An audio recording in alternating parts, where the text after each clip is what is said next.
শ্রমজীবী মানুষের হাতে তাদের রক্তে ও ঘামে পড়া উঠেছে এই পৃথিবীর সভ্যতা। নগর বন্দর, তবুও তাদের প্রাপ্য সম্মান আর মর্যাদা আজও প্রতিষ্ঠিত হয়নি। আল্লাহ মানুষকে সৃষ্টি করেছেন, তার খলিফা বা প্রতিনিধি হিসেবে আদমকে মাটি দিয়ে সৃষ্টি করেছেন, তার মধ্যে আল্লাহর রূপকে দিয়েছেন। এই দুনিয়াতে আদম ও তার সন্তানদের উদ্দেশ্য হলো এক আল্লাহর আনুগত্য করা।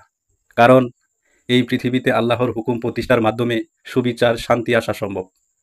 আল্লাহর সেই হুকুম প্রতিষ্ঠার মূল মন্ত্র হচ্ছে তৌহিদ, অর্থাৎ লা ইলাহা ইল্লাল্লাহু মুহাম্মাদুর রাসূলুল্লাহ।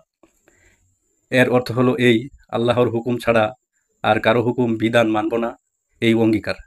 যুগে যুগে যত নবী রসুল এসেছেন, সবাই এই তৌহিদের বাণী নিয়ে এসেছেন। আর সমাজে যখন আল্লাহর হুকুম প্রতিষ্ঠিত হয়েছে, তখনই মানুষে ভেদাভেদ, শোষণ ও যন্ত্রণা দূর হয়েছে। কিন্তু আজকে সমাজে দেখছি শোষণ, জুলুম ও দুর্বলের উপর সবলের অত্যাচার অতীতের সকল মাত্রা ছাড়িয়ে গেছে। বিশেষ করে শ্রমজীবী মানুষের অধিকার চরমভাবে লজ্জিত হচ্ছে। তার দিন পরিশ্রম করে তাদের রক্ত শোষণ করে এক শ্রেণীর অকল্পনীয় অর্থভিত্তিক পাহাড় গড়ে তুলেছে।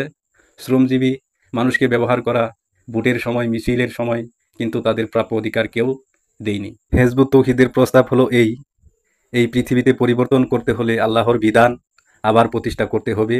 যে বিধান রসুল সাল্লাল্লাহু আলাইহি সাল্লাম মক্কার জাহিলি সমাজে প্রতিষ্ঠিত করেছিলেন, সেই প্রতিষ্ঠার প্রক্রিয়া হবে সংগ্রাম, জেহাদ।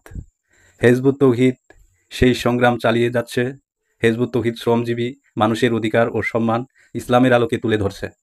যেমন নবী করিম সাল্লাল্লাহু আলাইহি সাল্লামের সাথে কৃতদাস, কাঠমিস্ত্রি, কামার, মজুর, কৃষক সব শ্রেণীর মানুষ এক দেহে এক প্রাণ হয়ে দিন প্রতিষ্ঠা করেছিলেন, তেমনি হিজবুত তৌহিদের সকল কর্মীদেরও শ্রমজীবী মানুষের সঙ্গে নিয়ে আবার সেই নীতি ভিত্তি করে সমাজ প্রতিষ্ঠা করতে চায়।